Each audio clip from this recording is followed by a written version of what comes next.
Hello, it's Father John Hynes here at St. Catherine of Siena in our Diocese of Wilmington. Glad to be with you again. With me here is a crucifix from the country of El Salvador, a country of great poverty, a very simple life of people, and a country of much violent death in decades past, the country of Archbishop Romero.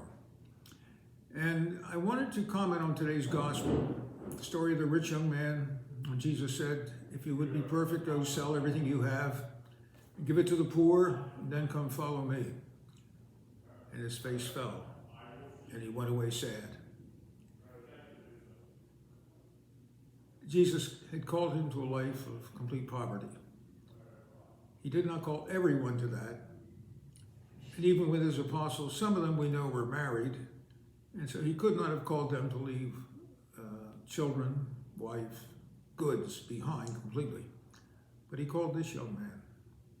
And we feel the sorrow that the young man felt that he couldn't do it. I was talking recently with a fellow priest about my own age. We talked about ailments and sickness and the deaths of people we know. We're both up there, 80, 81.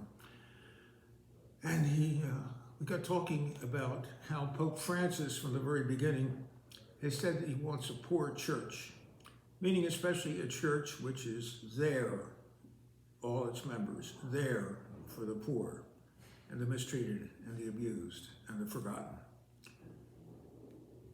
And his insight, both from being a patient and from visiting the sick, was that the ultimate poverty happens to everyone, and that is death.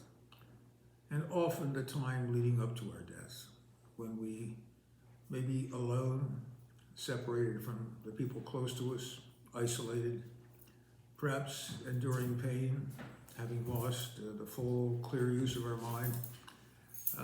We become very poor because we're going to leave behind everything.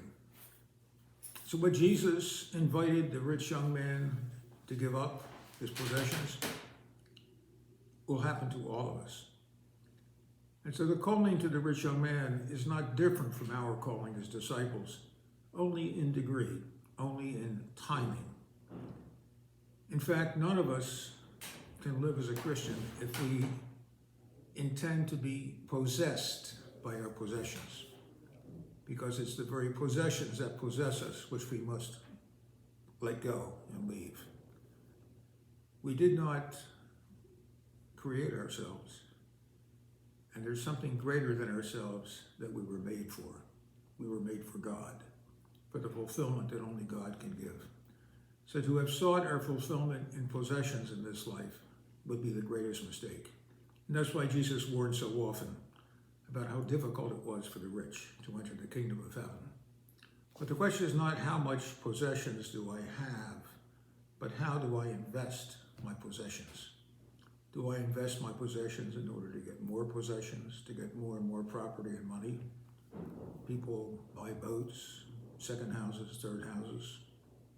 People acquire bigger and bigger monetary investments. These things in themselves, if this is all that people live for, if this is their only investment, remove us from God. So it's not the possessions or the amount of possessions, but how we use them. If we use them as stewards for God's purposes. The one thing we all have in common is we will all die.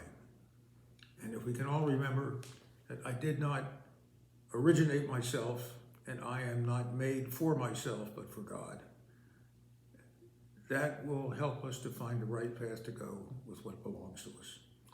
Jesus invited the young man to be a disciple in the full sense, absolutely right from the start. But he calls all of us. Calls all of us to use our possessions, including to help the poor and the dispossessed, in such a way that when the time comes to be separated completely from all possessions, even our bodily existence, we will be ready.